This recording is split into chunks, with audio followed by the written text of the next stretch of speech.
All right, so chapter 90 to sing a song about. In this chapter, we get Tempe, Martin, and Kvothe go find the bodies that Tempe killed. They find the trail for the bandits, and as they are going to kind of hunt them down and find out where they're at, Dan and Hespa show up, and after an argument, they decide that they're going to just go for it at this point. And when they get to find the bandit camp, they end up having to kill one of the sentries who they spot. Yeah, that's what I was saying earlier. I mean, the way this plays out, it feels like, oh shit, like they got to they try to set an ambush on the people that are following them, and then come to find out it's Dan's fucking not following fucking orders ass, you know. Yeah. But the yeah, there's a lot here about Tempe and the whole, respect of the kill, or the body and all that stuff. It's pretty great. I mean, and it's building to that momentous moment that we get to. It ends on that like big moment, which goes right into the next chapter. Yeah, and so they come up on the bodies, and Tempe lifts the pine. He had covered them up with some branches. And as Kvothe goes down there to look at him, Tempe's like, you should not, he said. And then he signs firm, serious. Troubling the dead is not of the Lethani. I need to know about our enemies. I can learn things from them that will help us. His mouth almost frowned, disapproval. Magic? I shook my head, looking only. I pointed to my eyes and then tapped my temple, thinking. And Tempe, I like that. He's like, you got to ask. You got to get my permission. It's like, you may look at, you can look at him, but you got to ask me first. That is of the Lethani. So it establishes some weird aspects for the Lethani right away. Yeah. It's like, what? Well, and not even just that. He goes, well, you already agreed. And he's like, no, asking is the right thing. Okay. It's like, this dude's like, the old mom, like, excuse me, did you forget to say something? Thanks, Mom. Hey, man, I do it to my kids, but they're 3 and 6, so a little different. But yeah, he does make him go through it. May I look at your dad, Tempe? Which is funny because that's kind of how Tempe views Kvothe, like he's a little fucking kid. They like little kids are barbarians, so he's putting Kvothe in that same category as like a little kid, and he's treating him like, hey, you got to ask for permission. You got to say, may I please? That is of the Lethani. You got to be nice and proper. Which one of the things that made me that I immediately thought about when I saw this too is like troubling the dead is not of the Lethani. It's like he's about to trouble the shit out of some dead. Yeah. Like as the worst I can imagine you can. Really. Yeah. Yeah. Well, at least he asked for permission. Yeah. But you do see that growth in their friendship, because if this had happened previously, he might have just outright refused and not explained why he wouldn't let Kvothe look, or he would have just let him do something that wasn't of the Lethani and just looked down on him for doing it, and just stayed silent but judged him silently for being a barbarian, like thinking like, he can't help it because he's a fucking fool. But this is Tempe trying to guide him down the right path and trying to teach him. It does seem like that's Tempe's approach with most, right? Like that's kind of just what he's like, yeah, you're all dogs, so I just walk around and deal with it, basically. That you're all just fucking dogs, and I just do my thing. But yeah, Kvothe's he's got into that like inner circle. And we actually get a big piece of that where they kind of come to an agreement, but he's been slowly, bringing him along, which again, yeah, I mean, Kvothe admits it too. There's a lot of parts where it's like, I would find out later how significant this was. I didn't, like not knowing much about the Adem, a lot of the things he says, it's like, oh man, that was really out of place, but he didn't know. So. And I like, when he tells Martin, he's like, do you want to see if you can find their trail? I pointed to the south between two, or I would start over there. I pointed to the south between two ridges. I know my business, he said as he walked off, shouldering his bow. Does a couple of things, like it shows like that they are getting tired. They're starting to wear on each other, but then also that just the Kavoth's confidence and bordering on arrogance of telling the tracker how to do tracking. You know, the thing like he had to teach Kvothe how to track, and Kavoth's over there fucking like, I would go ahead and start over there, and what you're gonna want to do. It's like, dude, shut the fuck up. I taught you. I taught you how to do this shit. You're not that good at it. Yeah, that's funny. And Kvothe does have that in him too, where he starts to pick up a little bit. He's a fucking expert now. Yeah. But then, he looks at the bodies, and this I think is kind of important, is like one was actually quite a bit larger than Day, a great bull of a man. They were older than I had expected, and their hands had the calluses and marks that marked long years of working with weapons. These were not disgruntled farm boys. These were veterans. So that makes me, if they're veterans and they're former soldiers, then are they formerly of like Roderick's men? Did they fight in the army for Roderick? Is Cinder working for Roderick? Is Dagon, is he, could it be a situation where Cinder is manipulating Roderick and he's maneuvering him into starting shit with the mayor, and then Dagon is going to be the guy, in the mayor's ear that it starts to kind of push those two into a fight against each other. I could see a scenario where like Cinder is working with Roderick and he's manipulating him, and Dagon is working with the mayor and manipulating him, and Dagon could be either a Mir or Chandrian, and it could be, I would think if he's manipulating him into a war, I would think he'd more than likely be one of the Chandrian, but it could be a situation where these two are fucking with the most powerful people on the planet and maneuvering them into this war. The fact that they are veterans does say quite a bit about the group, right? It's not just some kids that need money, right? The picture we get of people joining, what do they call it? There's like a word for it, but I mean, basically they just take the king's coin or something like that, right? So they join up because they don't have fucking other options, man. This is not that, right? These are veterans. And they're not fighting a war. They're being criminals. Yeah. They decided to become criminals. Well, and they're veterans. Like they, but it's also, it's criminal activity on the part. It doesn't mean they're not. It can still be military action, but it's criminal activity done by the military itself, or whatever the title would be for these veterans. Guys. They're veterans. Yeah, former soldiers. They're retired soldiers, and they're hired mercenaries, and they're criminals, and they're not only just criminals, they are robbing the King Roderick's money and stealing it from Mayor Alvaron. So like to get hired to do that, you wouldn't think that this would be like something they would do they clearly are not doing it on their own. They're working for Cinder, but you would think like to convince someone to do that, like my initial instinct, like if some Cinder had came to me and like, hey, let's fucking rob King Roderick and the mayor, I would be like, okay, but then where do we go and hide? We run the fuck away. We don't sit and make a camp and then just fucking chill there and wait until he fucking comes after us. Like, that's stupid. Yeah. Like he's got to fucking take care of us. So like we can't, unless we have an army that can defeat the mayor, we're going to have to fight him. Like this seems extremely risky. So like to get these veterans to be able to sign up for that, you would think like this has to be, these are our king's men doing their king a service or something along those lines, where it's like not just we're here because we want to fucking rob people because we need the money. Because why didn't they just fucking bolt? Look how much fucking money they had. Why didn't they leave? That's kind of what I was getting at when what I was trying to say was they're still working for the king. I was saying they're like doing illegal things under that guise of military action.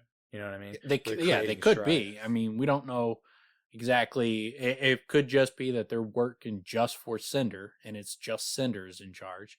but it could be also that there's bigger people in the world at play, like King Roderick.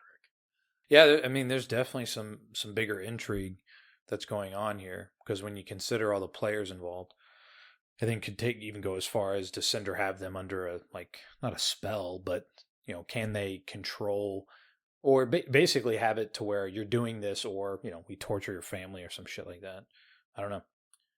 That's But probably yeah, looking I too mean, far. you would think they would just start running off or something. Like, I mean, can't imagine. Yeah. I mean, how long have they been doing this? Like, I mean, and they're just sitting there waiting until an army comes for them.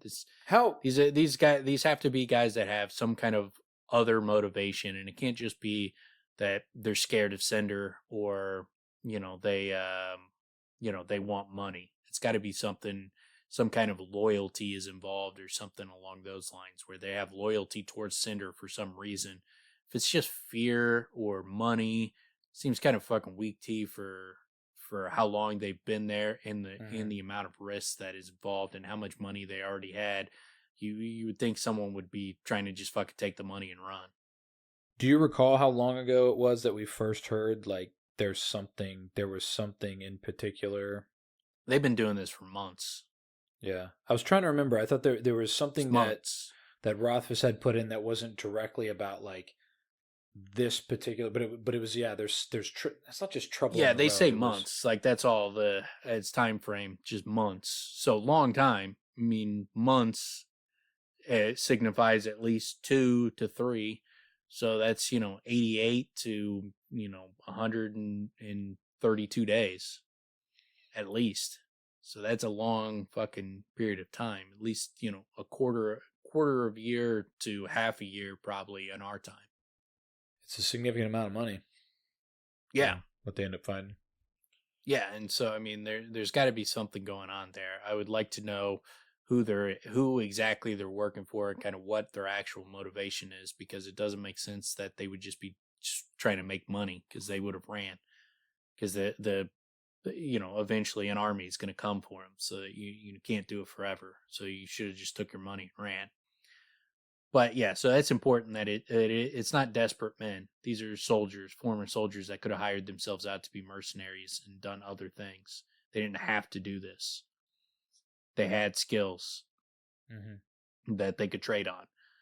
But they end up finding the tracks, and they start kind of walking towards them, and they eventually they notice that there's a couple of people following them, and he's like, when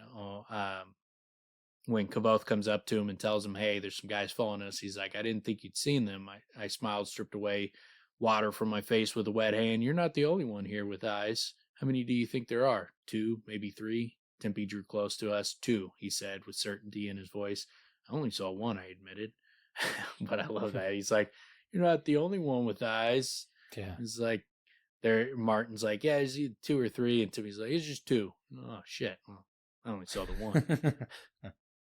But Kvothe makes a plan for him to kind of go over the next ridge, and he has Martin positioned behind one tree, Tempe behind another, and then this is where it's not just that he's arrogant and he just thinks he's the best at everything. It's not the case, because in this plan, he's like, "You go here, you go here. When they go past this point, jump out. Try to at least leave one alive, but they can't get away. So if you can't leave them alive, it'd be better to kill them than let one get away."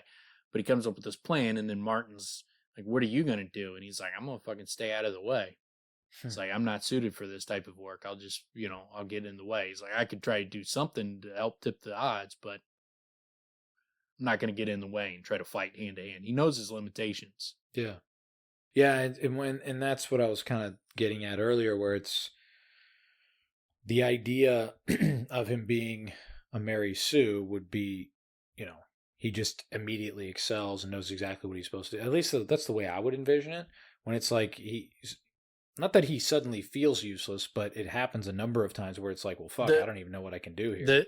The prototype of a Mary Sue, it would be that in this moment, Kvothe would have been like, "And thank God when I was 13, Master, Master Brandor spent 6 months with me teaching me to become a master swordsman. So he's got everything. So so he just already had these skills, and we just no matter what comes up, there's someone who taught him previously. We don't ever experience him going through these or learning these things. We don't grow with him. He just, hey, and say, you know what, and I already learned that. It's kind of like, whatever the situation comes up, he's already capable of it because of something else that happened in his past that we've never heard about or anything or witnessed or seen him grow through. But that's not what happens. Like we see the things he's good at. We see him go through the study and the process and become better and better. Go from like a beginner to like a semi-master at these things. And so we see him grow. It's not just, and I'm a master swordsman because I learned how to become a swordsman when I was 13. Yeah, it's like, well, that's pretty fucking convenient. It takes a tremendous amount of work for him to get adept at the sword, and even when he does, he's nowhere close to what the ADEM are, but he qualifies, which means he's much better than most other people. Yeah, I mean that's part of what being a Mary Sue is they're already good at everything. Yeah, it's ridiculous to have someone he constantly is going through the process of becoming good at something, and because they get good at it, like declaring them a Mary Sue. It's like, okay, well, that's virtually every character in books who's a prominent protagonist is good at a lot of things. Mm-hmm. That's why they're so intriguing. Almost all of them are very close. If not, if that's how you categorize a Mary Sue, almost every character protagonist is a Mary Sue. Yeah, then you're not. Then there's no point to the label. Yeah, it just means I wish this character wasn't as good at everything. I wish he was more inept. He does a great job here of really building it up when he reviews the exact visuals. Like Martin seemed a little startled by my sudden barrage of orders, but they both nodded, went quickly to their places. Then just the visuals of where he's positioned, where Tempe's positioned. Martin knocks an arrow, draws the string back, and waits. And then he's grabbing the rag that holds the ash and a slender piece of iron. So he's what he can do, he has ready at hand. So that quick review is when I was reading it, it picks up that pace. You're into it. You're like, oh shit's about to go down. But and I like the fact that as he's I brought out the rag that held the pinch of ash and a slender piece of iron that he took with him when he left the camp. He took a little pinch of ash, and he's holding them ready in my hand. My stomach churned as I thought about what we had been sent here to do: hunt and kill men. True, they were outlaws and murderers, but men nonetheless. I deepened my breathing and tried to relax. I like that touch, that the idea of oh shit, we're gonna have to fucking kill someone. That weighs on him, considering what he's about to fucking ultimately do. So that's a big part of what I'm kind of gonna go into is here he's nervous, he tries to relax. Later, when shit gets really real, he finds himself surprised he's not nervous. Well, he sinks himself deep into. But initially, yeah. But and then it a lot of the different things that happens there. It's the same thing with the fire. When the pressure heats up, he is a hero. Yeah, he is someone who's going to react and fucking step his game up. He's good under pressure. Yes, but there's I feel like it's sort of suggesting at even the sleeping mind type of thing, because he hears himself do something or he sees himself do something. You know what I'm saying? Where it's it's body out of mind, or yeah, whatever the phrase would be, where it's he's almost watching himself do it. He knows he's doing it, and we know he's doing it because he's thinking of it beforehand, even, right? In certain circumstances. But I'll get into the details as we get there. But that's kind of in that vein of here it's different. It changes as he progresses. But yeah, and then he sees it's Daydan and Hespa, and I love that he's shoot him, Martin. Yeah. Good thing Martin didn't listen to him. Yeah. Martin's pretty quick with them arrows, fucking thump thump. Oh shit, I was joking. It's Daydan and Hespa. Why'd you tell me to shoot him? Yeah, and But yeah, we're getting a little bit of lightning and thunder. You know, it's coming in. But yeah, when that hits, it is when I read it, it was like boom. Oh shit, that's right. These fucking idiots. Or this fucking idiot. Well, they're both fucking idiots. yeah, and yeah, if you guys were bandits, you'd already be dead. Go back to camp. Dadian's expression twisted. I'm sick of you talking to me like I'm a kid. He jabbed a finger towards me. I've been in this world a lot longer than you. I'm not stupid. Well, yeah, agree to disagree. You nearly got murdered, dude. Like Yeah, you got ambushed. So yeah, you're not really on your A game here, bro. yeah. You walked into a trap. I mean, you just walked into a trap, and then you're gonna walk into another. Not even walk into a trap. You're gonna just stumble on the fucking bandits. I love it too, where it's we've already knackered off 2 of them. There's probably only 5 or 6 left. Like, where's that coming from? Yeah, These assumptions. wishful thinking. He just wants to be done with this. He's just Yeah. over it. And It's so funny though. Like I love the application of wishful thinking when you could be walking into 30, which is what they end up walking into is a fucking like battalion damn near. It's like you fucking idiot. Like wishful thinking could have got you murdered, dude. yeah, well, and it's very Should have. it's a very human characteristic because that's what a lot of people do when their patients get frayed and Yeah. you know, or you like see someone who's like, you know, super drunk and doesn't want to leave their car in like a parking garage and they're like, yeah, fuck it, I'll just drive. Yeah. And just make the stupid decision because, you know, they want to fucking they want to get their car home. They just want to get home. I want to be done with this. I don't want to have to deal with anything else. Yeah. And so they start making real stupid decisions. Yeah. Yeah, no, it's totally true. Yeah. And that's fucking funny to think about because when you're obviously when you're removed and you're reading it, like what a fucking buffoon. But Yeah. yeah, in reality, people are totally like that. Yeah. Yeah. All the time over everything. I mean, when you're impatient, like you start making real fucking stupid decisions. It's just human nature. But yeah, and then so he keeps telling him go back to camp, but then you know Day Dan's not going to do it, and I like that he's like I'm not going to do it, and there's nothing you could do about it because there isn't like Yeah. he's what he'd have to fucking kill him, or he basically would have to kill him because like if he did something like caused him pain or something that made him go back, well then he's not going to be able to sleep next to this guy. Yeah. And Well, it's kind of over. Yeah. and with Martin and Hespa, they would be Yeah. done with him too. Like so, you're pretty much at the end of your rope at that point. You're going your separate ways because you're not going to be able to sleep at night next to Day Dan after you attack him. Yeah. I mean, he's totally right, and it's interesting too because I mean, Kavoth's really in the same shoes where, and actually, it's funny because he speaks to what you were just talking about, where he's like, all because you couldn't sit still for an hour, you know, and he knows exactly what's happening. He feels the same thing. He's kind of gone through that list of like, yeah, I want this to be done too, man. Like, that'd be great. Yeah. And I like that he goes through that. He like asks Hespa, like, why are you here?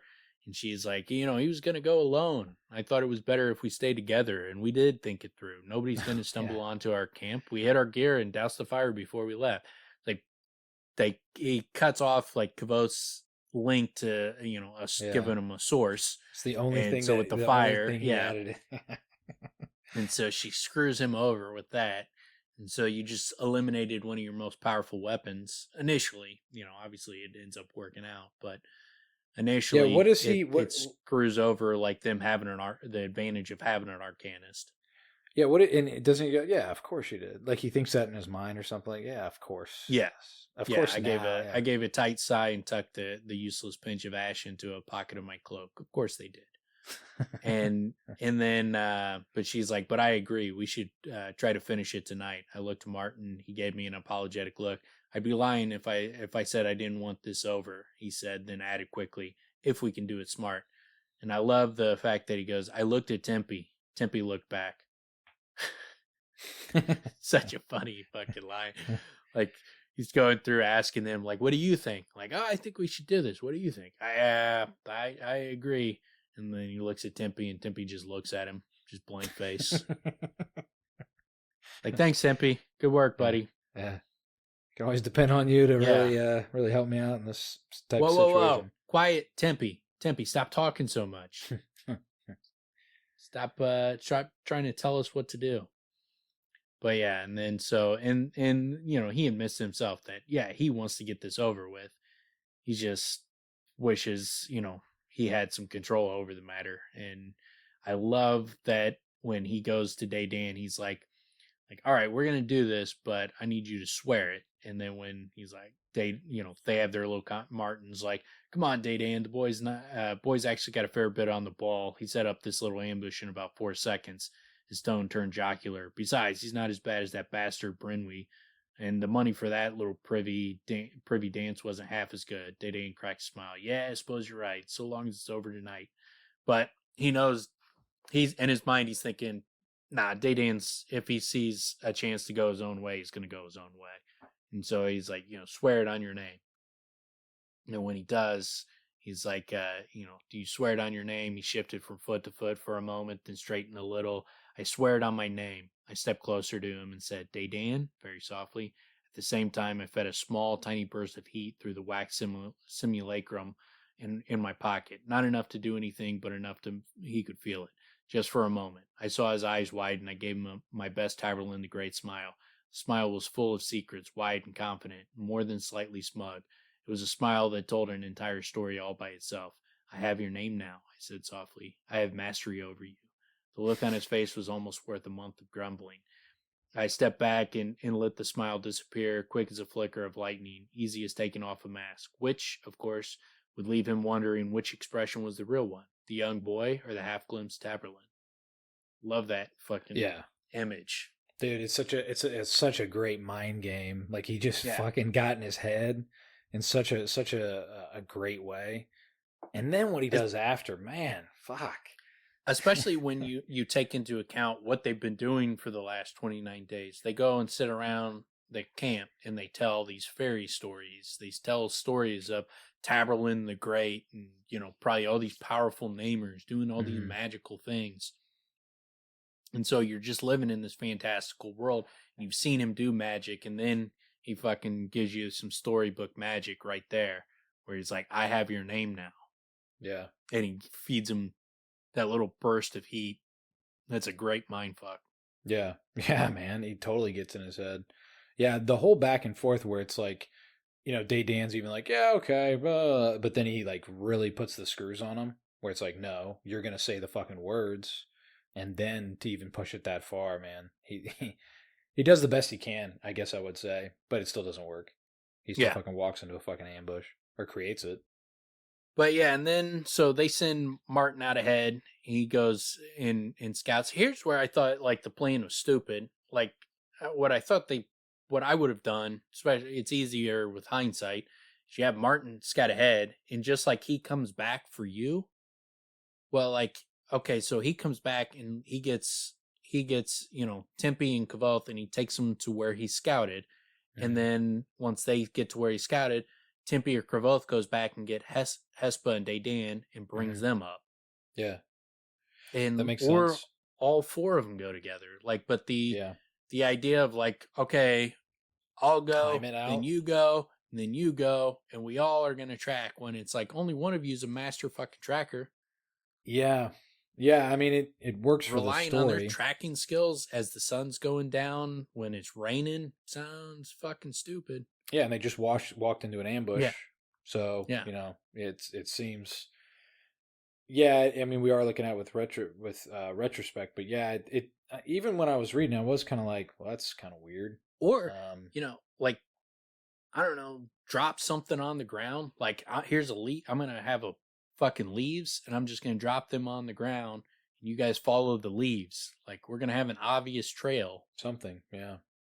For what they're trying to do. Like, you think they would want to make it more obvious. But yeah, so he goes out and he finds the camp. He's like, their camp is right up ahead. There's tracks all over the place. I saw light from the fire.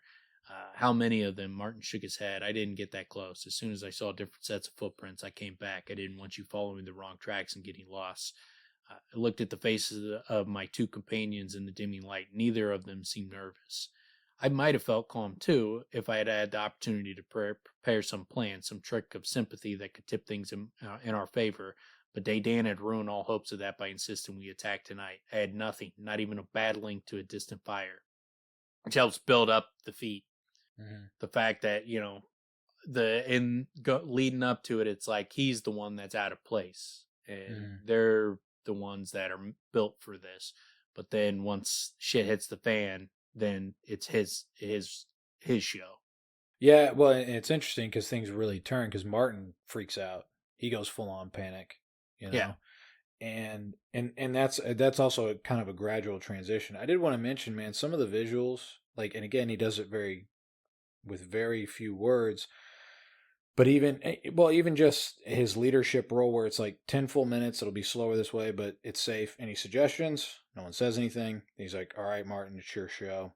Come back if you run into trouble. So he's delegating, but at the same time still does ask for suggestions. You know what I mean? So he's delegating, but doing it with confidence, which, you know, that's what you would want. But I just like little things like Martin's leaving says, count on it, he said, and soon passed from our sight, lost in the blurry green and brown of leaf and bark and rock and rain. And then the next page, the rain continued to pelt down. The light was beginning to fail as Tempe and I. So you're there. You know what I'm saying? Yeah. Like just that leaf, great, the bark, the rock. It's like, I'm fucking there, man. They're just buzzwords. Yeah, they're just images. And I mean, that just get thrown together, but it does exactly what it needs to do. And it takes me right there with it. That's why I say, like, he doesn't have any wasted words. He gives you a visual image of where they're at without overburdening you with so many details that you lose it. Like a lot of authors where they lose me. I don't know what it's like for other people. Maybe like more details help other people, but once you start going into too many specific details, you start to lose me, and it starts to become an image that I just can't see in my mind. You're describing too much instead of just saying the woods and letting me picture my own version of the woods. Like you start telling me about like where this tree is, where that tree is, what kind of bark it has, and and like going into so much minute detail where it's like I'm trying to picture what you're describing, and I can't do that. It typically happens to me when someone's describing a room they go into, and then it's like these details in the room. If you get super specific, it's overwhelming, and it's just like, dude, there's no feeling left. I'm like trying to envision all these things, and it's too fucking much.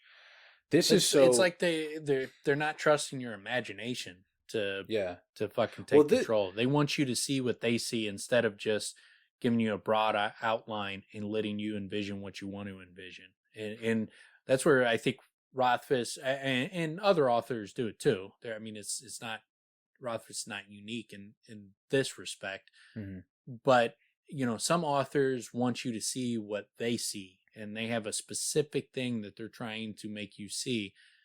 And that's very difficult to do. And it's hard for me to do it. It's not the type of thing that I enjoy a lot of. I start glossing over what you're saying when you start going into too many details, and where my mind starts to drift. But the other way is like Rothfuss has his thing in his mind, but then he just like, he lets you have your own thing, and it doesn't have to be the same as his.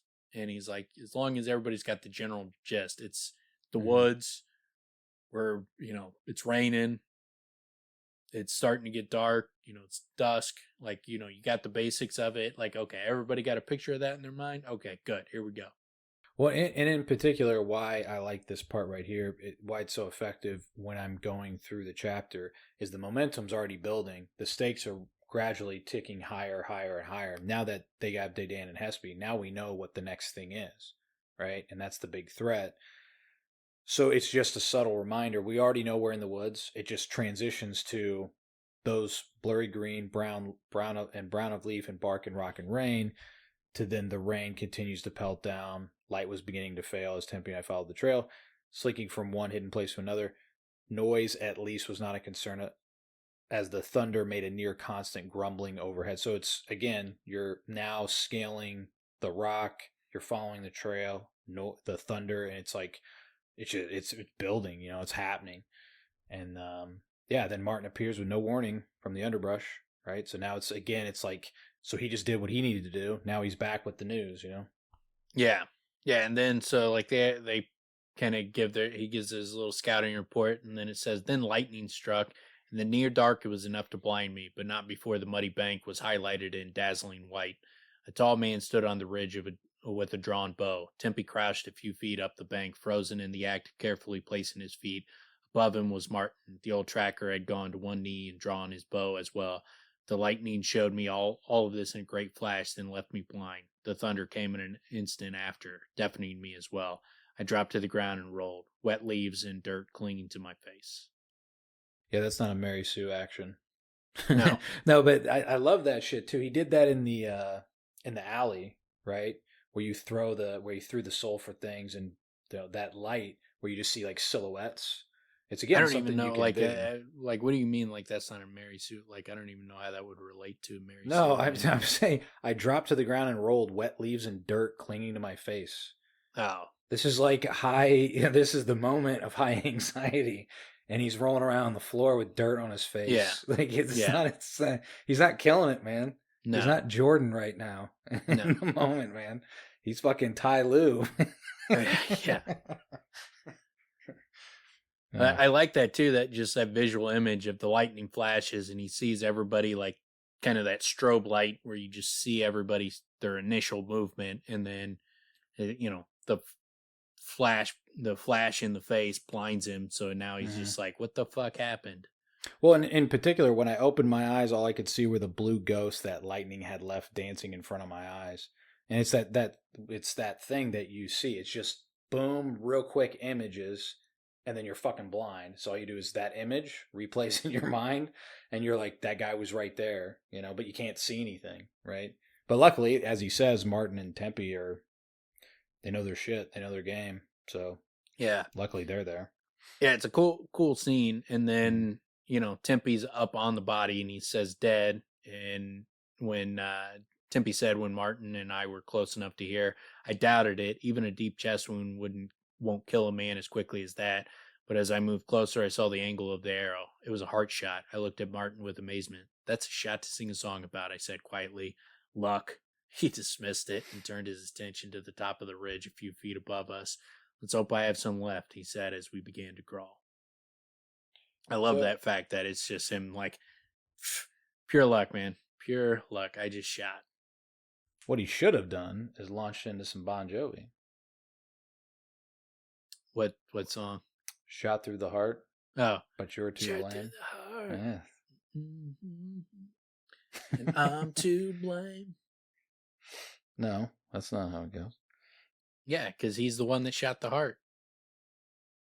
I do also like as I crawled after him, I caught a glimpse of Tempe still kneeling over the fallen man. He leaned close, as if whispering to the body. Then I saw the camp, and all vague curiosity about the Adim's peculiarity was pushed from my mind. What I was thinking is he is whispering to the body, and what he's whispering is the story of a boy whose ass fell off. Yeah. He's just going around telling everyone this story. Falls off. He's got a screw in his belly button. He just screws it off, and his ass falls off. It's hilarious, man. You should have been there. Hopefully that's the exact delivery, because that's what people do after they see a stand up show. The guy that builds to the punchline, and then afterwards people are just like, "Yeah, man, you had this joke." He's like, "Yeah, goody goo goo."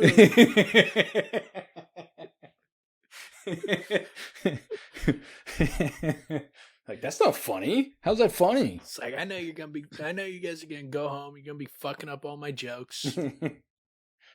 It's such a I'll break my dick off in your ass. Yeah. I'm gonna break my dick off. That is classic. That's man. Was that Delirious? Yeah, no, that's the first one. Or yeah, that's Delirious. Yeah, Delirious is the first one. Did he have, what was he, like 19? Yeah, that's incredible. Crazy. He's like maybe like 21. That's incredible. But yeah, God, he was fucking funny, man. Delirious and Raw, two of the greatest stand-ups of all time. Still hilarious. Yeah, very good. They fucking stand up. Yeah. I see what you did. Yeah, I wasn't even trying. That was a fucking Tempe, unintentional, hilarious. Well, you mean awkward, like super awkward and No, hilarious. peculiar, high in peculiarity. I had some trouble with that Um, word. but then we got chapter 91, Flame, Thunder, Broken Tree. And not a lot happens in this chapter. Yeah. There's some lightning, and that's about it. But Yeah. yeah, no, we get the big bandit fight here. Super memorable. I mean, one of the most memorable images that stuck with me from reading the books like the first time. You know, something that just like really stuck out in my mind. But yeah, the ridge, the area that they're camped is number one a great place to camp. I've gone on these camping treks where you fucking hike for a long time and then you're like, oh fuck, that's it. That's the perfect like little thing of water, and you know, you got the tree and you got like a ridge and all that shit. But it's also like kind of ideal for an ambush, you know, seems, because those attacking you would have higher ground with that ridge. But then also Kvothe doesn't put two and two together, but when you consider the fact that they're able to put those walls up, completely changes the, you know, Yeah, the they're well terrain. fortified, Yeah. and they're trying to stay hidden. So being on And shit, a man. ridge is not ideal. You want to be hidden. And talk about like formidable number. What they were hoping for ends up being triple that, Yeah, or like, well, much more than that. They were hoping for so what, over 6, 20. 7, and it's like, yeah, 20 to 30, or at least 10 to 30 was kind of the number they gave, but it seemed Well, like it was it probably ends on the up being higher end. I think over 20. I Yeah, can't. They run down how many people he kills in the chapter we won't get to yeah, this week, but they end up running down the numbers. But yeah, and so he's like, the ridge we crouched on made a wide half circle holding the bandits' camp in the center of a protective crescent. So he says it's kind of like a bowl where they're on one of the upper edges of the bowl on the lip. mm-hmm. And he's like, camp is a misleading term. Encampment would be better. There were 6 field tents, short and sloping, mostly intended for sleeping and storing equipment. The 7th tent was almost a small pavilion, rectangular and large enough for several men to stand upright. So That's where they're drinking their wine and, you know, playing with they're playing Clue, yeah, or yeah, not Clue, Risk. They're playing Risk on a big table. they're all playing. What's the game they play with? He plays with Braden. Oh, Tack. Yeah.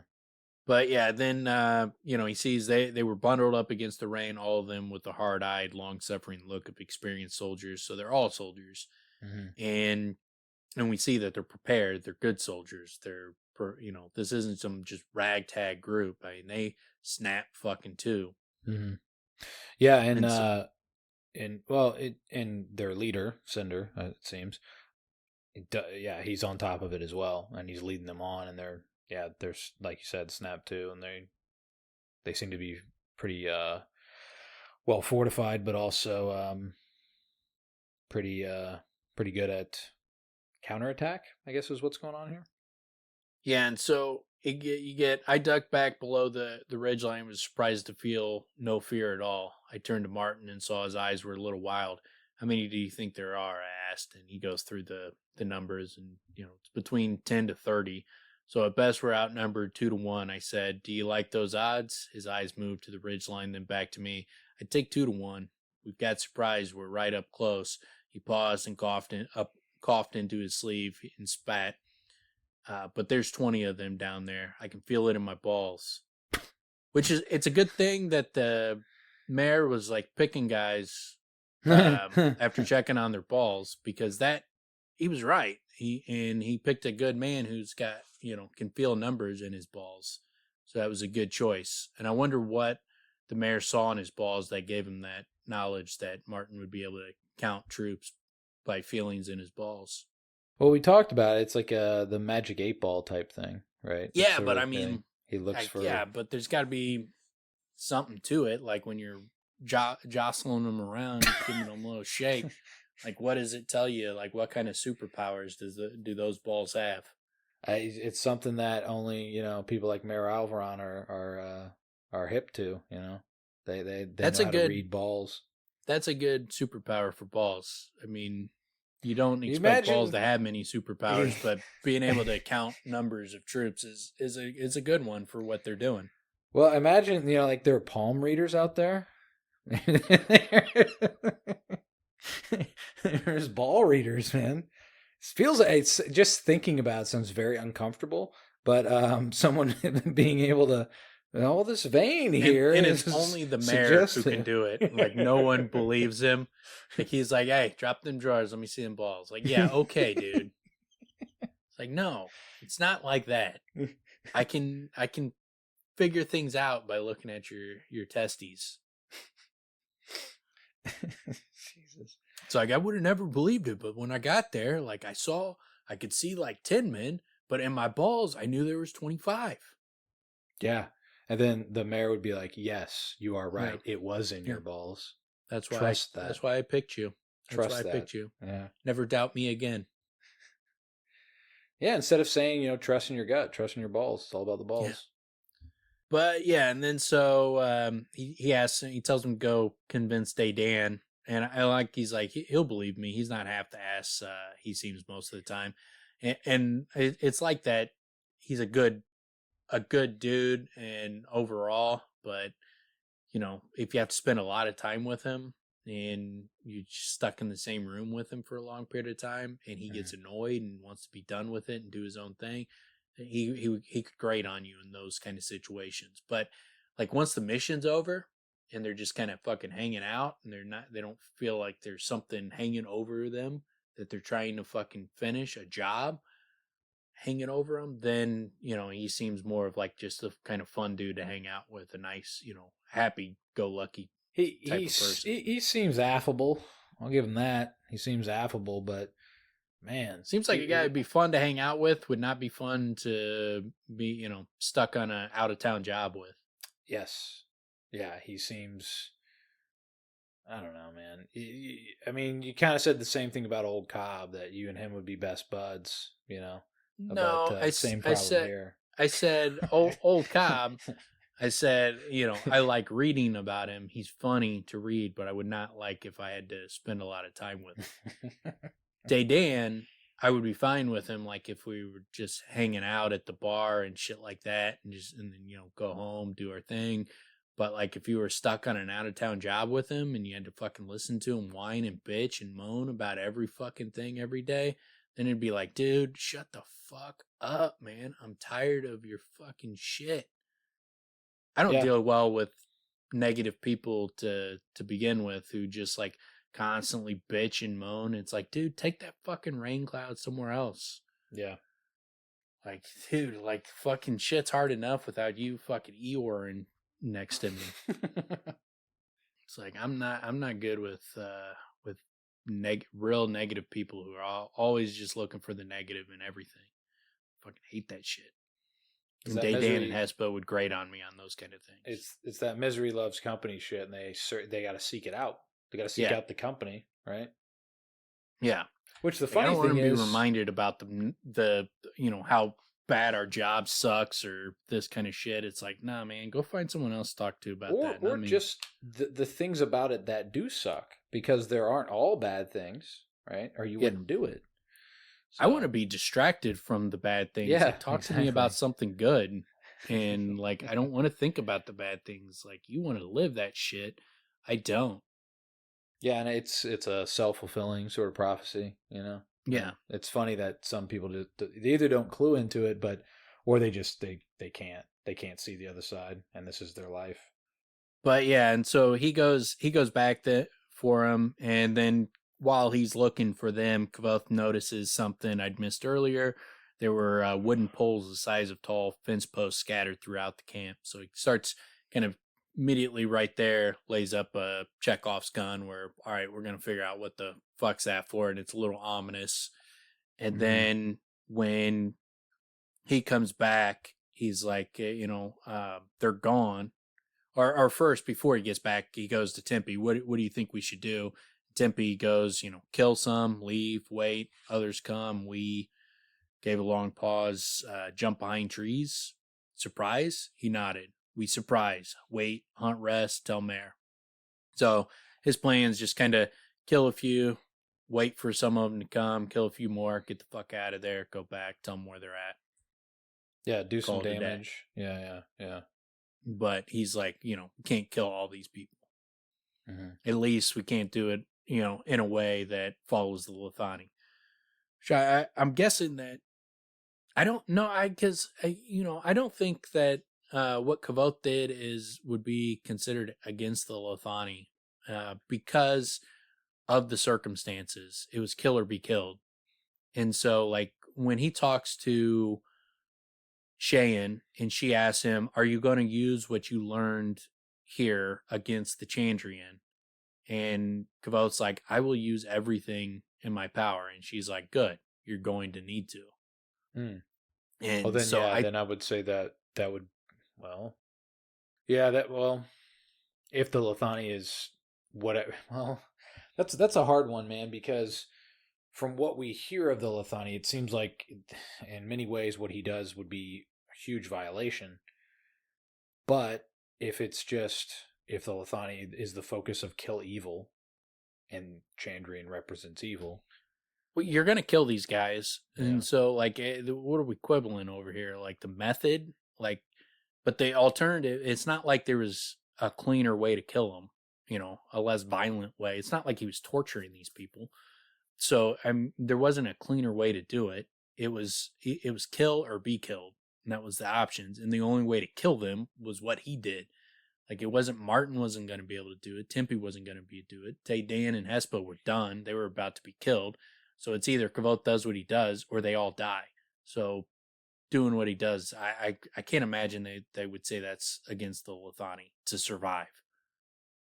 Again, and it's not like you're killing good people to survive. You're not killing one bad guy, but 3 young innocent kids are killed up in the mix as collateral damage. It's not something like that. He only killed bad guys. Yeah, I mean, the ultimate part of it where it's fucking brutal is if you're one of those dudes, bad way to go. But they're all bad ways to go, period. I mean, you get stabbed in the eye by somebody in front of you, that's bad. But at least you had a chance. You know what I'm saying? If it's somebody that's across the room, holy fuck. I mean, that's fucking brutal. It's because you don't even know where it's coming from. Yeah, he didn't have alternatives. I mean, it was what he did or they all die. Yeah. So to me, I think he made the best choice under the circumstances, and I think that would be within the Lethani, because it's not the means couldn't have been any different, and the method couldn't have been any different to get to the ultimate goal, which was to survive and to save his friends. So he kind of was put in a situation, kill or be killed, and he did what he had to do. I don't see how Tempe coming up there and fucking chopping their head off is like significantly better scenario, which wasn't even a possibility. He couldn't have done it. He would have been killed himself. Yeah, I mean, I guess the part of it that's kind of where you say quibble is like it seems like the way they like to think about it is like hand-to-hand combat where everybody's got a shot and you win fair to fair. Like that's not going to happen in these types of situations. It's not possible. It's not. It wasn't an option. I mean, are they all going to line up one by one? If you run at them, you're dead. I mean, so I don't think that they have the Lethani says you must sacrifice yourself. You must let bad guys kill you because you have to fight a certain way.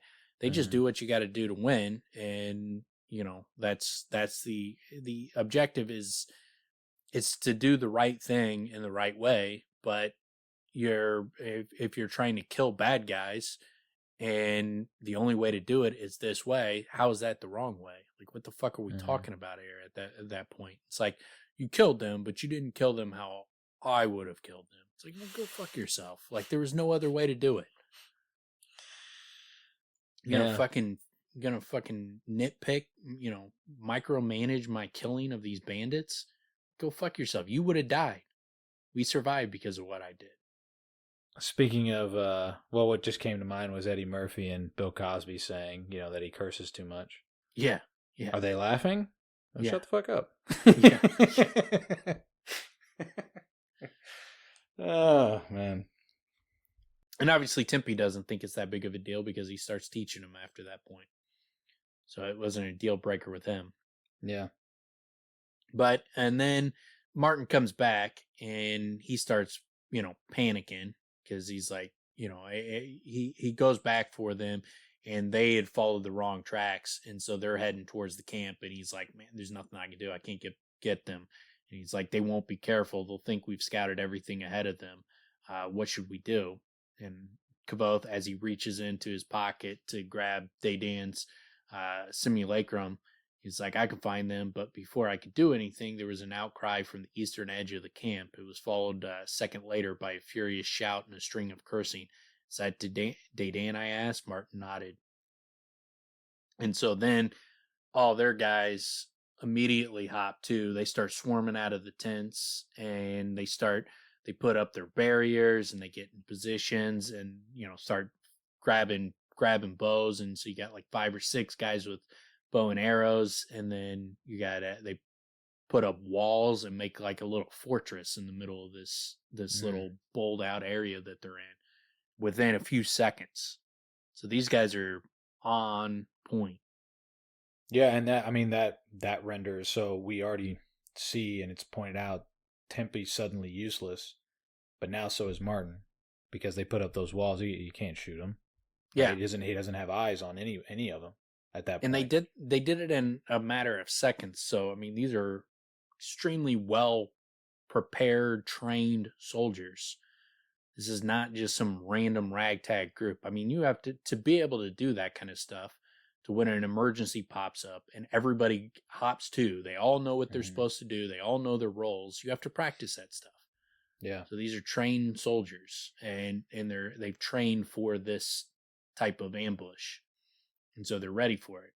Yeah, and it, Tempe was suddenly useless. He would be riddled with arrows long before it came close to the camp. This was the time when a skilled arcanist should be able to tip the scales, if not give us an advantage, then at least make escape possible. But I had no fire, no link. I was clever enough to make do without one of those, but without both, I was nearly helpless. And then he's like, there was a concert of gentle hums, and the flight of arrows leapt over the eastern ridge. Martin stopped swearing and held his breath. He looked at me. What are we going to do? He said urgently. There was a questioning shout from the camp, and when no answer was forthcoming, another flight of arrows hummed from the eastern ridge, finding the range of their target. What are we going to do? Martin repeated. What if they're hurt? What if they're dead? Kvothe thought. And then he closed his eyes and, slid down the ridge, trying to gain momentum of clear thought. His foot bumped into something soft and solid, the dead sentry. A dark thought occurred. I drew a deep breath and threw myself into the heart of stone, deeper than I'd ever been before. All fear left me, all hesitation. And then shit gets fucking real fast. Yeah. Yeah. So, I mean, a couple things there. I mean, clearly meditation is the answer. Right? That's when it came to him. Yeah. That's like if you're playing a game, something, football, baseball, basketball, intense situation, last second, running down, sit down, close your eyes, take some deep breaths, meditate, and get yourself in like a zen-like state before you move forward.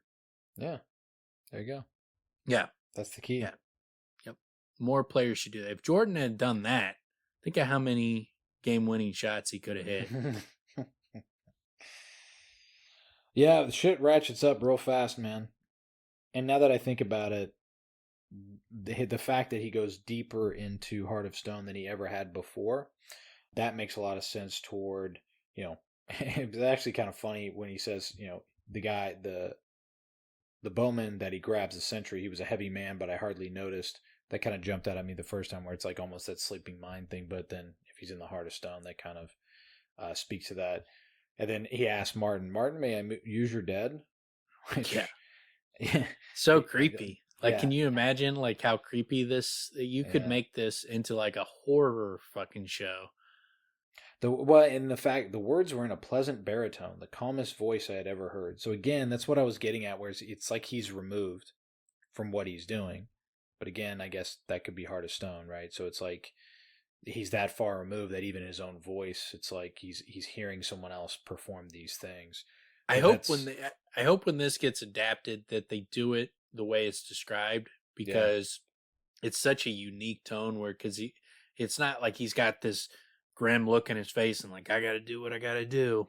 It's Well, and like it's he's just also matter of factly doing this. Like this yeah. is just like Spock. Like this is the logical thing to do, and there's no emotion involved in it at all. But it's also so there's a careful balance there that a director is very important here because there's a careful balance where that doesn't mean he becomes an android. He's still a human being making decisions, but he's doing it quite automatic. So his usual personality flares, and whatnot, those would be muted, but he's not just going through the motions like an android would be going through the motions, right?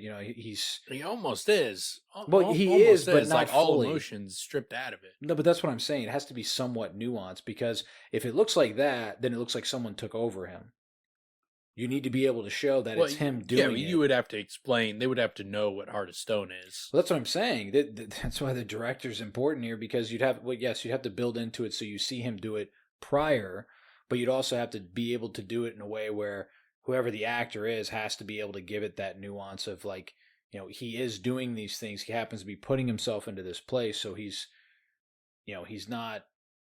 Uh, They if you have to do it where it's like there's no emotion on his face. There's no happiness. There's no anguish. There's no he's not. fear. Yeah, There's it's not no. anger. Yeah, yeah, yeah. It's just like an emotionless, like I'm fucking like you're just mindlessly kind of like sawing, a piece of wood where you're just kind of just doing what you got to do and you're not thinking about it. Like that's what you got to do to represent what is written, because Well, and he's doing what he's got to do, but he's not. If he was not in the Heart of Stone, this would be grotesque, and the only yes, way he can do it is to strip his mind out of it, his emotions out of and the one of the interesting parts of it also is he's staring at the mercenaries. And I forget that. I see him on his back doing these things in my mind. I forget that, like, I forgot that part of it where it's like he's staring at them. It's not just like this is all in his mind. You know what I'm it. saying? No, he keeps looking over the ridge and looking Yeah. at who he's gonna target. Well, it's important because, like, when I'm visualizing this and how it would actually play out, what it actually looks like versus what you feel when you read it. Yeah, I mean, sinister as fuck, man. Like, the visual images is fucking gnarly, Yeah, well, like but it's what it needs to be. the first one, like, he looks over the ridge and sees a guy, a bowman, and he's like, I fixed the image of the bowman in my mind, set my teeth and stabbed the dead sentry in the kidney. The knife went in slowly as if I were stabbing heavy clay instead of flesh. A scream rose above the sound of the thunder. The man fell, his bow flying wildly out of his hands. Another mercenary stooped to look at his companion, refocused and stabbed the sentry in his other kidney, using both hands this time. There was a second scream, shriller than the first. More keen than a scream, I thought, in an odd, separate corner of my mind.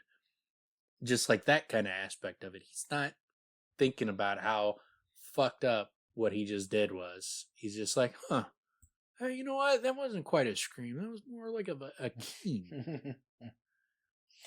Yeah, it is. He is removed. I mean, I guess that's kind of where my mind was going with it initially, where it's like it almost felt like there's another force involved, but I guess it's the fact that he's lowered in the Heart of Stone, and he's doing Yeah. what would need to be done to be successful in this circumstance, and it's That's what, like, fucking when Avanthy tells him in the very beginning, he's like, someone in the Heart of Stone could go to their sister's funeral without shedding a tear. yeah, yeah. And it's this type of thing. Like, so, you also could start doing some grotesque mutilation of a dead body, apparently. Yeah, man. I mean, these images, these dudes, like, you could see him in the distance and he's stabbing and they're feeling it. It's like a voodoo doll. And then you got Martin, like, praying and, oh, dear God, dear holy God. Like, oh, man. He's like, don't shoot yet. They still don't know we're here. He's just like giving like calm commands, like, hey, whoa, slow up, don't Yeah. shoot. I gotta Yeah. finish stabbing this guy. And then he's like, he drove Oh yeah, the eye. drove it into Fuck. Sentry's eye, stabbed one, and then the knife rose and fell. One of them toppled to the ground, even as his hands rose to his own bleeding face. Holy God, Martin choked. Dear holy God, that would have been Man. my reaction as well. Because this is fucked up. Like this Yeah. dude is stabbing a dead body, and it's fucking stabbing guys, Yeah. 100 feet away, 200 feet away, whatever they are, 70 yards, whatever they are. Yeah, man. And I mean, and the funny thing is, this is Martin's team. They're winning. Yeah, but still, but it's yeah, that's kind of, it's not really enough. like this dude's like, all of a sudden you're like, holy shit, voodoo's real. Imagine instead Martin's like, got him. What you got on this next one? Like, got granted, him. like people in our world would not be that shocked by this. We've seen David Copperfield or a David Blaine. Jesus. We've seen real magic. So it's not that shocking to us. But someone like Martin who's never seen a David Copperfield, like this would blow some nips off. Well, yeah, dude, his nips are eviscerated at this point. Oh, man, yeah, he's in severe pain. He's like praying to God because his nips blew off so hard. Jeez. And then he's like, I set the knife against the sentry's throat and surveyed the camp. Their military efficiency was falling apart as they began to panic. I drew the knife across the sentry's throat, but nothing seemed to happen. Then the sentry like puts his hands up against his neck, and it says it came away slightly smeared with blood. His eyes grew wide and he began to shout. I frowned, set the knife against the dead sentry's neck again, and leaned against it hard. My arms trembled, but the knife began to move again, slowly, as if I were trying to cut a block of ice. The bowman's hands flew to his neck, and blood poured over them. It's fucking brutal. Well, it gets where he staggered, stumbled, and fell into one of the fires. He thrashed wildly, scattering burning coals everywhere, adding to the confusion. That imagery is fucking chilling, man. Yeah. And what he's also doing here is every step of the way it's getting harder and harder and harder, right? Because he's drawing, which I didn't put two and two together. We get it in a second, where he's drawing on his own body's energy. So he's basically he's what's the word there? He's sapping his own strength to be able to do this. So it's not like anyone can just do this. He's also doing the links, and he's Heart of Stone, and there's a lot going on here. That's why when like people say like like Kingkiller Chronicles, it's basically like the adult Harry Potter. Okay, it's one way to describe what's going on here. Oh man, yeah, I don't think so. I haven't read Harry Potter, so maybe I'm missing the mark, but I don't remember things like this. No, not a lot of rape and murdering people by stabbing a fucking dead body over and over again, slashing throats, stabbing eyeballs and kidneys, and that's a much darker Harry Potter. Well, and man, he checks in so much too with what's happening. I was deciding where to strike next when lightning lit the sky, showing me a clear, stark picture of the body. The rain had mingled with the blood, and it was everywhere. My hands were dark with it. Yeah, it's gruesome, and that's what Martin is like. He's right there, because that's what we get. We get a guy like in complete like devastation of this event while it's going on, and it's successful, man. It's such an odd mingling of impressive feat with grotesque, gruesome imagery. And a dude doing something, he's never done anything like this. You're not a lot of people were probably thinking about like all the ways you could use sympathy. Not a lot of people were thinking about like shit like this. Brutal, man. Yeah. But then he's unwilling to maim his hands. So I rolled him over onto his stomach and struggled to remove his boots. So fucked up. Yeah, but, and then I do like the unwilling to maim his hands, because I think that does foreshadow the fry cook accident where he mangles his hands and becomes Rashi with his mangled hands that Bast has to put a glamour on. That's why his can't do sympathy anymore as A-Dam fighting skills are not as good because he's got them rushy hands. Was this the where the whole fish fry thing was coming in that we're talking about? No, that wasn't the fish fry. This was the reason Kvothe starts working at Jack in the Box, and there's a fry accident where he gets his hands mangled in the fry juice. Juice? Yeah. The fry oil. The hot fucking searing oil. So he burns his hands up. Mangles his hand. That's what Rashi means, mangled hands. Hmm. So that's he's just a little bit of a foreshadowing him? of it. Yeah. It's a little foreshadowing. Yeah, that's what Bast's nickname of him is a troll. Yeah. Yeah, this is really strange. I don't know why this came up in my mind somewhat. I shouldn't even talk about it. But the idea of the tendons in your body, without tendons, you're kind of fucked. You know, like if they were all cut, you're not going anywhere. You can't walk, you can't move your arms. And this idea, like, so instead of mangling the hands, he refocuses himself and saws through the thick tendons above the ankles and behind the knees and cripples 2 more men. Yeah, I mean, you've seen it with basketball players. Like, you know, they tear a tendon in their ankle and you could see it shoot up their leg. It's disgusting looking. Yeah, it's one of those things where it's like, oh yeah, that's how like we're put together.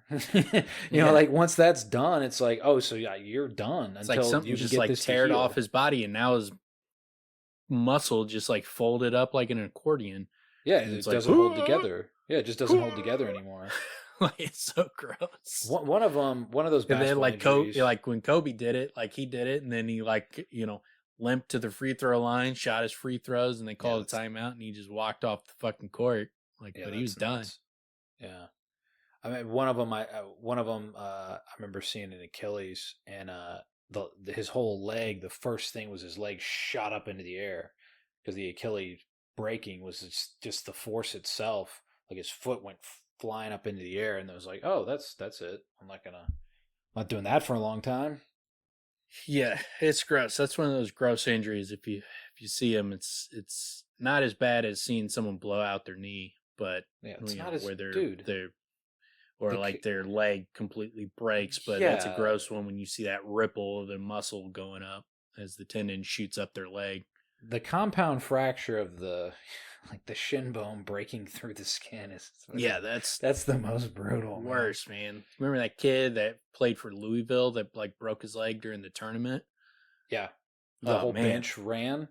Do you remember that? Like everybody Yeah, dude. Yeah, it was by the bench, and everyone at the bench just fucking ran in horror, just ran away. So bad. Yeah, that's like it's got to be the worst injury I've ever seen in a game. It was so bad. Yeah. It's so nuts that happened like on national television, and all these people watching live. Like I won't look at that stuff, but I saw that live, so it's like Yeah, I don't search out the replays of things like that. I can use my imagination. Or you see it once and you're like, yeah, that's really unfortunate. It's kind of like when people will tell me like, oh, this smells horrible. Smell this. No. Nope. No, you just told me it smells horrible. Oh, you gotta Why would I smell it? I trust you. I know what horrible smells like. I can picture it. But yeah, and then so he starts slicing tendons, and then he's like, but the knife was moving more and more slowly, and my arms ached with the strain of it. So he's starting to get more and more tired. And I like that it's not even just like that the magic is getting more difficult. It's just the physical exertion. It's getting harder because of the strain and the extra, because of the link is not perfect, and there is a little bit lost, like to cut one tendon is one thing, but you're cutting 2 tendons. And so it's a little bit harder to cut 2 tendons. And then it's even harder because it's not a perfect link. It's very, very good link, but it's not a perfect link. So there is some loss. So it's even harder than that. Similar to like picking up one coin. It's not just picking up one, it's picking up both coins, but it's even heavier than that because it's both coins plus something else for the extra energy that it takes to combine those things. So it's the same thing with the tendon. It's not just cutting one tendon, it's cutting multiple, but even harder. So he's getting physically tired. Well, and he does a pretty good job of giving us something to make it tangible, where he talks about a moment ago where it was like trying to cut a block of ice, and now it's like I was cutting wood rather than flesh. So I Yeah. mean, these are things that there's some tangible aspect to it. One of the most effective things that does it is when he tries to slit the throat, and it like doesn't work or it Yeah, barely so he has to cuts. kind of lean on it, and like you can just picture it. He makes you visualize some Yeah, creepy yeah, shit yeah, in this yeah. one where he's like leaning on it as he's like slicing a throat. Like, I just gave him a little razor cut, a shaving accident. It's Man. like, let me lean on this and really dig into that throat. Dude, and then also, Ugh. and you're also able to picture being that guy because he grabs Yeah. his throat and he's like, and then he starts freaking out, screaming. Yeah. And then Holy shit. and This then he's guy's like, trying to slit my throat. yeah, and then he's successful. And then, oh man. And then what do you do? Like, you picture like you all of a sudden, like, someone's using magic and nearly just slit your throat. And you bleeding. can't see them. You don't And know then, where they are. You're just like running around like a chicken with your head cut off. That's what the fuck do I do? What do I do? That's where I'm saying, like, if we're gonna say, is it of the Lethani? If we're gonna say, does it violate anything? Put yourself in the shoes of the person. It's like this is one of the worst possible ways you can possibly die. There's nothing you can do. You don't see the attacker. Your skin is ripping apart, or you're getting stabbed into the eye. Like, Jesus, man. Yeah, it's brutal. So brutal, man. Stop trying to kill Kvothe and surrender, and then he would stop. Stop doing what you're doing, which is literally like your job. But yeah, stop those things. But I guess, this is what they signed up for, I guess. So in the middle, yeah. So in the middle of the chaos, a man emerged from the large tent at the base of the tree. He was dressed differently from the others, wearing a hauberk of bright chain mail that came nearly to his knees with a coif covering his head.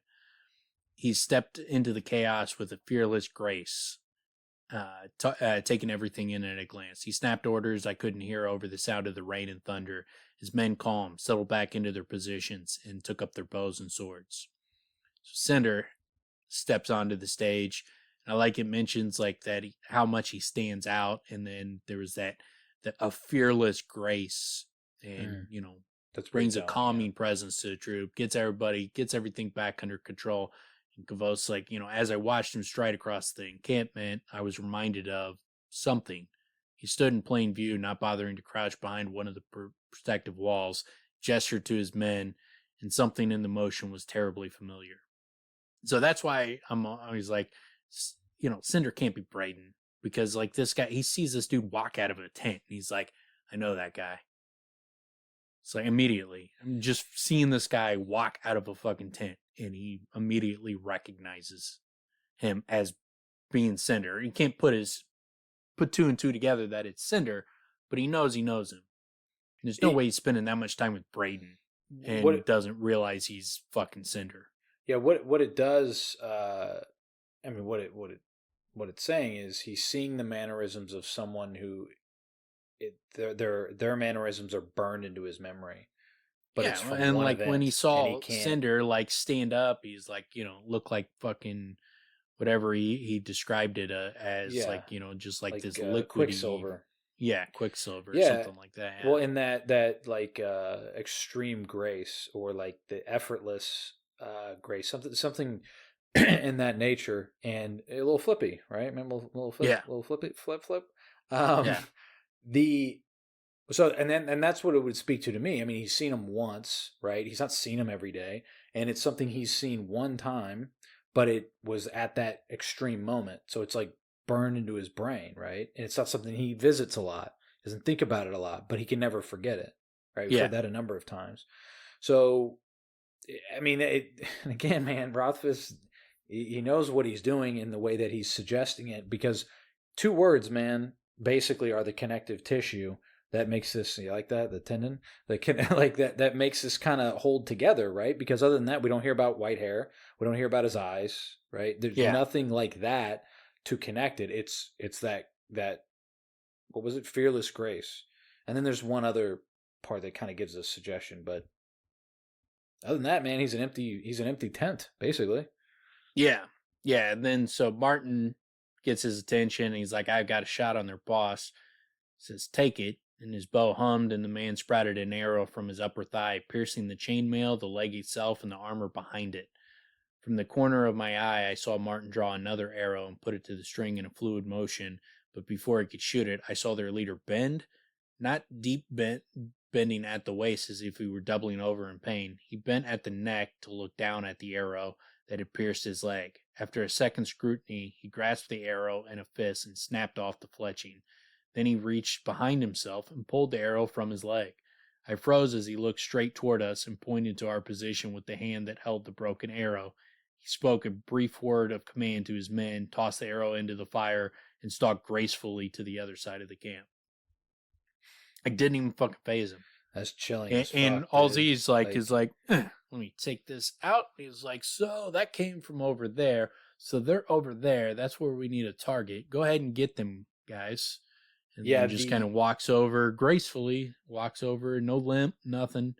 Just continues gracefully walking. I froze as he looked straight toward us and pointed to our position with the hand that held the bird. That moment is like chilling as hell because of what he just did, what Kvothe witnessed, and then the fact that he just looks up. It's like that moment. I mean, I've seen that in a couple things where it's like you're watching this person, they don't know where you are, but then boom, they catch you, like boom, like right in that eye contact. You know what I mean? It's like, oh shit.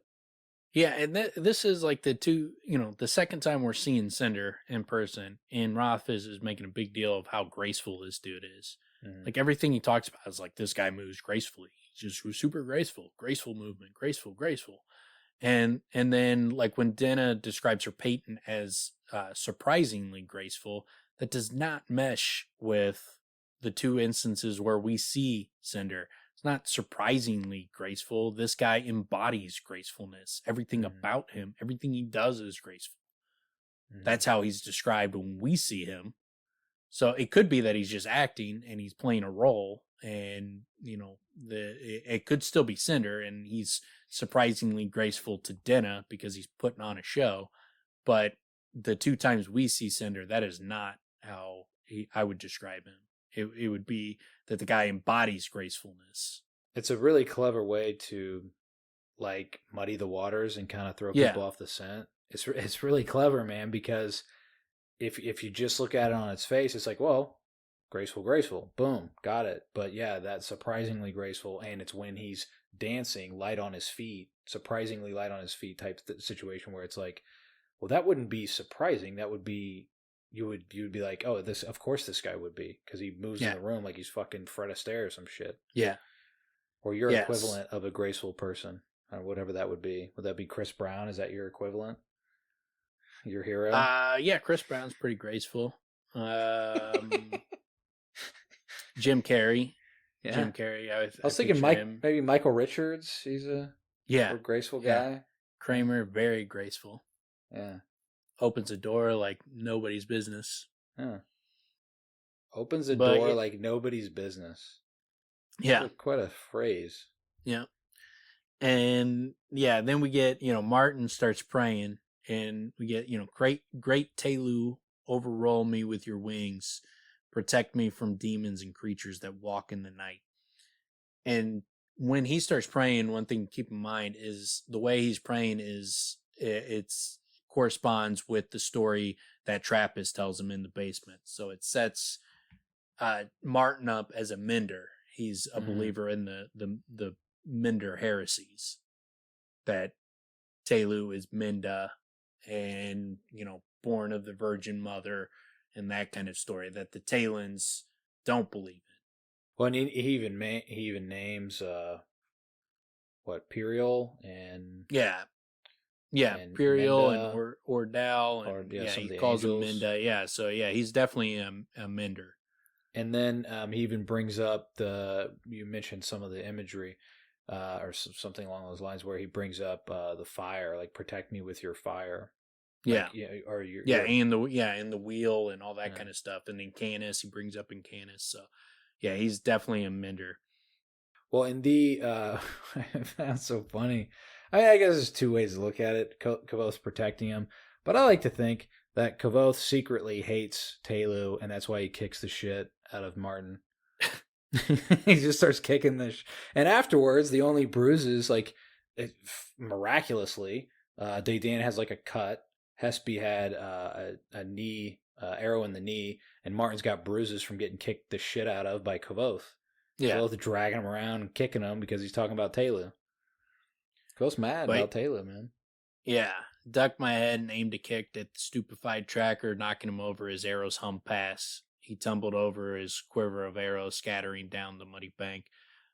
More arrows sang overhead, a few of them sticking into trees. Soon they would get the range and start arching the arrows overhead, so they fell on us from above. Tempe, bring me the man's bow.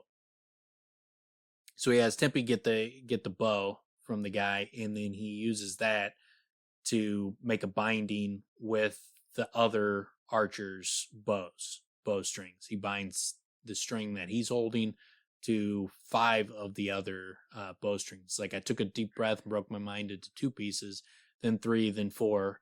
In each piece of my mind, I held the bowstring. I forced myself to relax and broke my mind again. 5. Tried again and failed. Tired, wet, and cold. I had reached my limit. I like that he qualifies it. He's never gone to 6 before, right? No. But he qualifies like, well, tired, wet, cold, If it wasn't for that, I think if didn't I was he go to 6 with against what's her face, Debbie? Didn't he make 6? He made 5 or 6. It was right in that well, range. didn't he have the same problem? Wasn't he tired, wet, and cold then? Yeah, I mean, he either got to 5 or 6, but I can't remember if it stopped at 5. It might have been just 5. Damn, that says a lot about her ability. Of course, she had the brazier, but not at that point though. Not when he broke his mind into the 5th spot. She was reaching. Oh, that's right. She was point. reaching. Yeah. And then she freaked. She fucking flips out. Yeah. Yeah. But yeah, and then I pushed the pain away and set my teeth. 5 would have to be enough. I drew my knife lightly across the back of my own arm, just enough to draw a little blood, then mouthed the proper bindings and drew the blade across the bowstring hard. So he cuts that, and then, all 5 of the strings break, and those guys are, now panicked and don't know what to fucking do. And then he starts to feel that he's getting binder's chills. Mm-hmm. It's like, if I didn't find a way to get warm, I would lapse into shock, then hypothermia, then death. So he's dying, and it's because he used the blood, which I think is important to note, that he has to, he can't just link the blood in his body that's in his body. He had to physically cut it so it's outside of his body so he can make the link. He has to cut himself and have access to the blood. I think it's important to note, and when you're talking about sympathy, because it's not like he can just he couldn't link the blood of one of the sentry to another sentry. He doesn't have the ability to do that. He has to be in possession. He can't just cut the air and just imagine it's cutting a throat. He has to be cutting a dead sentry's throat to be able to cut someone else's. So he has to be in physical possession of the thing. Say if he had, just for example, say he had a pig next to him. He could cut a pig's throat. It's not as good a link, but it could be effective enough to cut a man's throat. Right? Yeah, it would just be extremely difficult to cut. Yeah, it would be this is to having a link as good as a dead man to a live man is cutting through a log.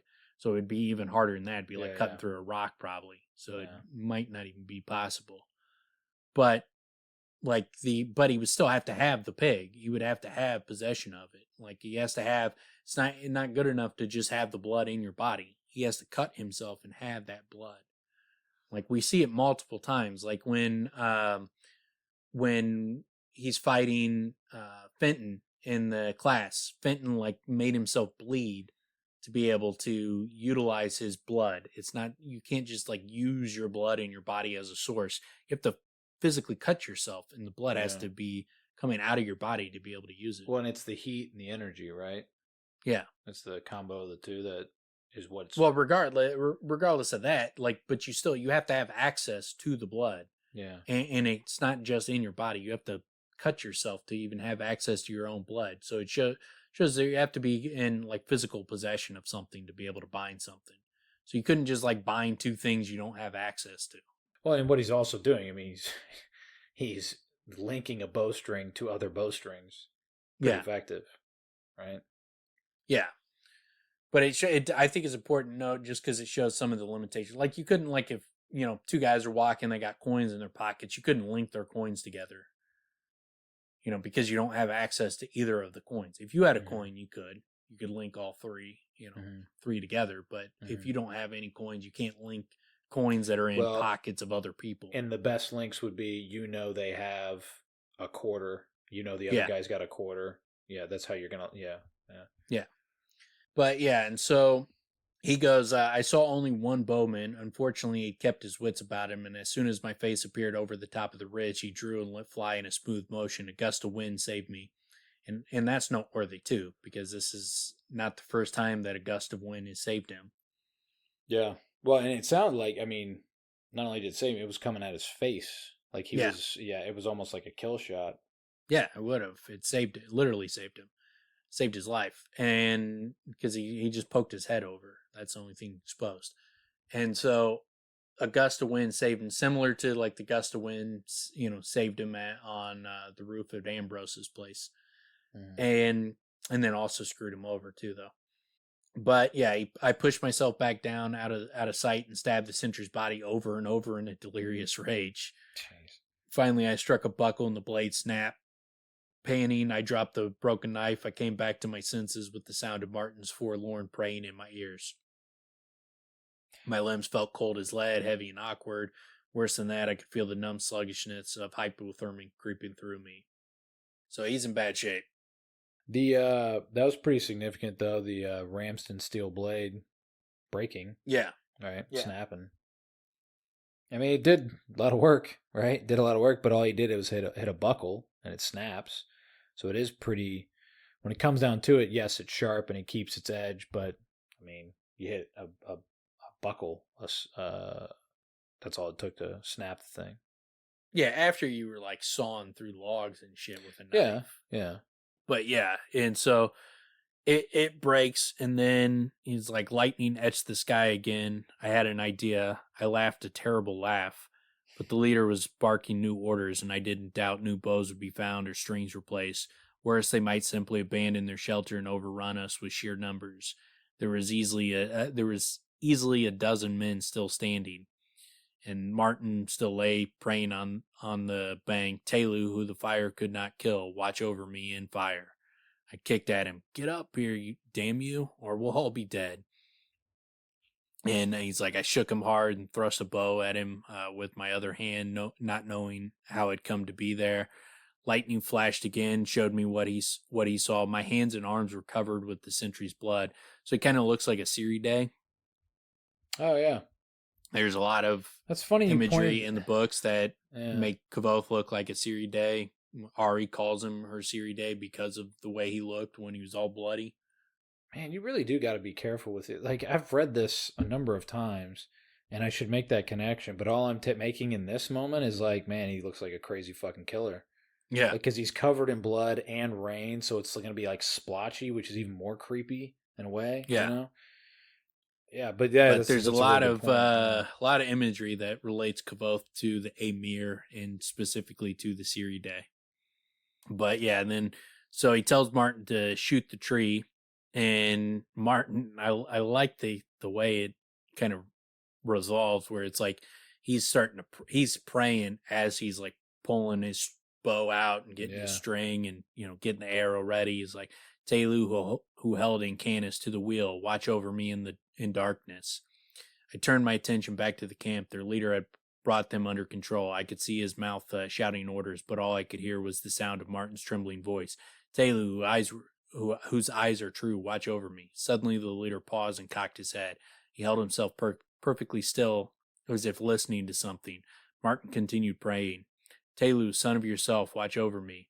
Their leader looked quickly to the left and right, and as if he had heard something that disturbed him. He cocked his head again. He can hear you, I shouted madly at Martin. Shoot, he's getting them ready to do something. Martin took aim at the tree in the center of the camp.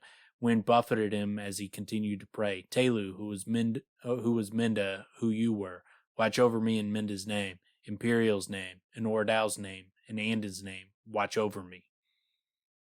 And it says their leader turned his head as if to search the sky for something. Something about the motion seemed terribly familiar, but my thoughts were growing muddy as Binder's chills tightened their grip. The bandit leader turned and bounded for the tent, disappearing inside. Shoot the tree, I screamed. That, I think, is Cinder looking up like they all looked up when they heard something. Yeah, yeah. And they're like, they come. Yeah, they're and being I think signaled. the angels showed up. Yeah. Yeah, it seemed, yeah, it speaks to that. It gets very familiar with, it seems like he's warned. Either he's warned or he's beckoned. Like, it seemed like they were beckoned before. And it was like, we're out. Like, he got paged. He got beeped. Right? And they're in their greatest need, and like, Telu will come in your greatest need. Like, this is their greatest need. When Kvothe was about to be killed by Cinder, they showed up. When Kvothe was dying in Tarbean, the image of the angel showed up and then sent Incanus to save him. And then here, when he's dying of binder's chills and he's out of commission at this point, pretty much. He's got one last gasp, but outside of that, he's done. He's not going to be able to continue to kill the rest of these 12 guys. So if he just passes out here and doesn't kill them, then they just come up and slaughter the rest of the group. So and 3 times he was about to be killed or die, it seems like the angels show up and save his life. Yeah, it's an interesting combination, because another way to see it is Cinder's warned. You know what I mean? And like, there's like, I've talked about that fatefulness before, almost like they know what's happening. They know what's about to happen, and someone from, not necessarily the future, but I guess to a degree, someone who knows, well, the Kvothe-ish, someone that knows the future, knows what things lead to, warn Cinder, get the fuck out of there. I don't know. It's well, it's the fact that when they look up in the sky and they come. Yeah. They're looking for someone coming. They sense someone's coming and they look up in the sky for them. So I don't think that is like they heard a warning. I think that is they sensed the people that were coming. They sensed them. So those who can save Kvothe and intervene are also the ones that, the singers, the scythe, those are the ones that the Cinder and his group need to be afraid of as well, right? Yeah, except for I think, when like Cinder is like, you're no better than a watcher. Yeah. I think this is who they're referring to. I think he's when he says the watchers, I think he's probably referring to angels. And I think that's who saved Kvothe's life then. I think that's who saved his life in Tarbean. And I think that's who saved his life here. So being a watcher can still be pretty effective then. Yeah, I think Telu has saved him. And we know that Kvothe has a run-in, at least with someone who could be considered an angel. Because it says, I had to trick a demon to get my heart's desire, and, I had to fight an angel to keep it. This is the face of a man who's killed an angel. So it could be the case that the angels have been interfering in his life, saving him for some time, and that he's going to have a run-in with an angel. I think there's got to be some meetings with an angel, an emir, Chandrian. There's got to be some kind of meetings in that. And I think this is those 3 events are the clearest tie-ins for angels, I think. Well, I mean, there's definitely some great suggestion here with the moment that Martin is saying Ordal, Andon, and then later looks up. I mean, it's just like, who the fuck, if that's not the angels, then why the fuck did he write it in a way that is like, angels, Telu, please save me, angels, come to my rescue, and then someone comes to the rescue and it's not the angels, when everything about it like would give you the impression, like the way the angels are described is like, they don't, you can't see them except for, unless you have great power or you're in great peril. And so like that's who this would be. Like the Amir and the Chandrian are like people you can see. The angels are the ones that are described as like these invisible fucking beings. Well, I thought Fitz settled that you can see angels. Yeah, we did. No, but back on that episode though, actually, or that section of the books, I'm trying to remember the fucking party game, the Christmas on crack fucking, or Christmas fucking I steal your shit game Yeah, they winner's play. pageantry or Was whatever it's that called. in Canis, and who was the other dressed up as the woman that was with? In Canis and just like a demon or something like that. I can't Oh, remember. I don't think she was like a specific character. I thought one was actually like represented an angel, like No, in. No, all no, right. the angels were the ones that were chased in Canis It away. was Telu, okay, yeah, Telu. yeah. Oh yeah, that's right, that's right. All right, yeah. I was trying to remember how that. Okay, yeah. So a bunch of them dress up as like Incanus and demons, and then it's Telu that comes around and can save them. Yeah, Yeah. and it's the fact that Incanus saved him and Telu chased Incanus away is a reason a lot of people think that, like, the Chandrian and Haliax are going to be good guys, and in the end a lot of people Oh, oh, that's right. Yeah, that's one of the aspects on why people think that way. that's right. Though I forgot that the ironic twist of the woman was the one leaving. The guy's like, "No, man, this kid's like dying. Yeah, Like we gotta help him." Yeah, that's right. Yeah. So he was right. You can see angels. yeah, yeah. But yeah, and Uh, then so it ends phenomenally, where it's like he let the arrow fly, and I saw it wedge firmly into the trunk of a massive oak that loomed in the center of the bandits' camp. I scrabbled in the mud for one of Martin's scattered arrows and began to laugh at what I was going to attempt. Might do nothing, it might kill me, the slippage alone, but it didn't matter. I was dead already unless I found a way to get warm and dry. I would go into shock soon. Perhaps it was already there. My hands closed on the arrow. I broke my mind 6 ways and shouted my bindings as I drove it deep into the sodden ground. As above, so below, I shouted, making a joke only someone from the university could hope to understand. A second passed, the wind faded. There was a whiteness, a brightness, a noise. I was falling, then nothing. yeah, That's man. fucking intense. That's an Yeah. intense fucking end to the The battle. the laugh here and the terrible laugh earlier, Yeah. like visualizing this and hearing it and experiencing it and all the fucking crazy imagery of what he's doing and those laughs in there. That's where it's like, again, director actor really important to like balance it out, because it could just look super fucking sinister, like he's a damn serial killer Yeah. and he's embracing this is his moment to fucking hit a home run as a serial killer, basically, which is disturbing as hell. But instead, he's, I mean, it is gruesome. It's hard to I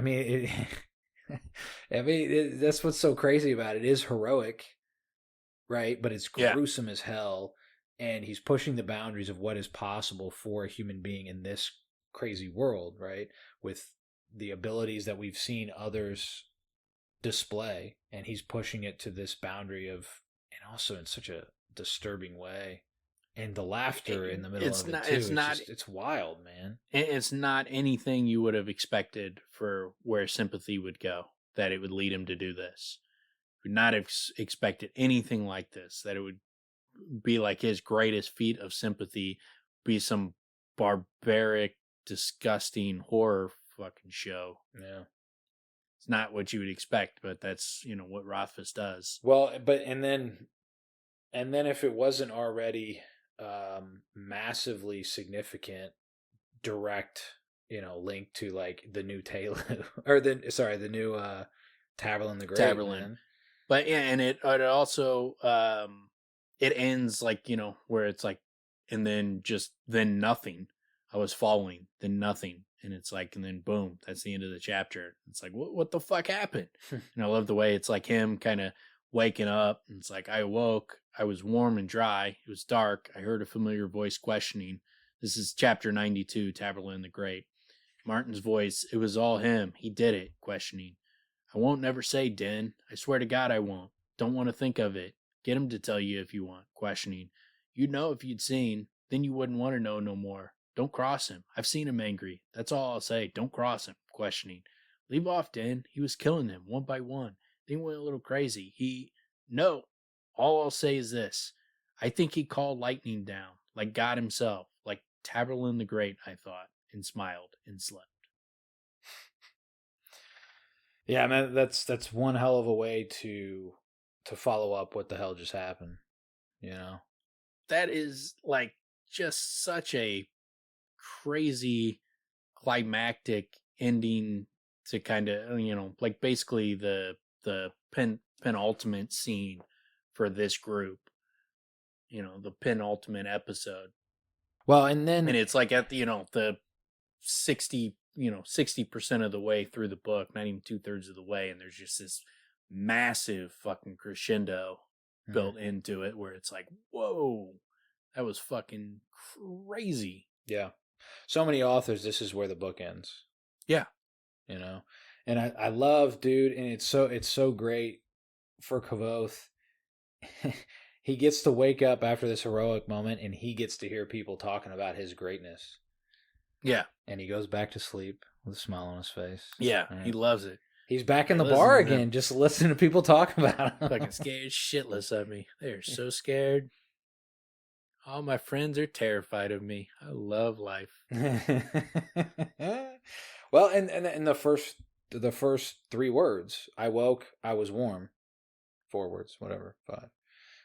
I woke, I was warm and dry. It was dark. We know he came out. He's fine. Yeah. Right? I mean, that's...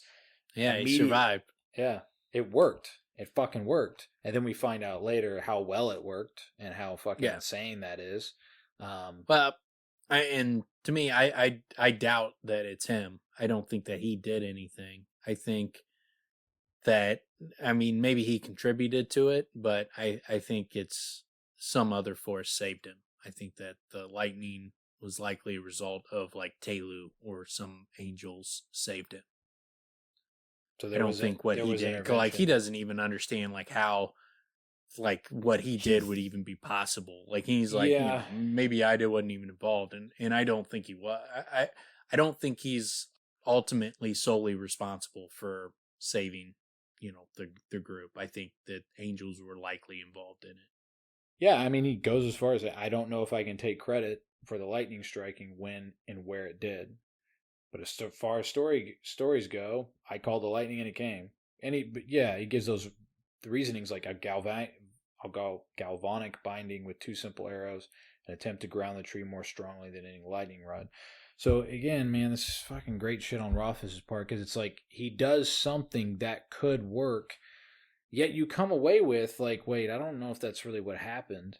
And that's what is an interesting part of it, because always in the back of your mind, first, second read for me, I still didn't have real answers. It was still like, yeah, well, so what did really like happen? It's kind of like, I know I have the ideas or like the feeling of what he did, what he attempted to do, and how it works out, right? Yeah. That's what you come away with. But what actually really did happen, wasn't all him, right? Yeah, well, I mean, you and it's a mystery. You don't know. It could be all him, but you don't know. There's enough there. Like it's like with all the other things, there's many different ways to interpret it.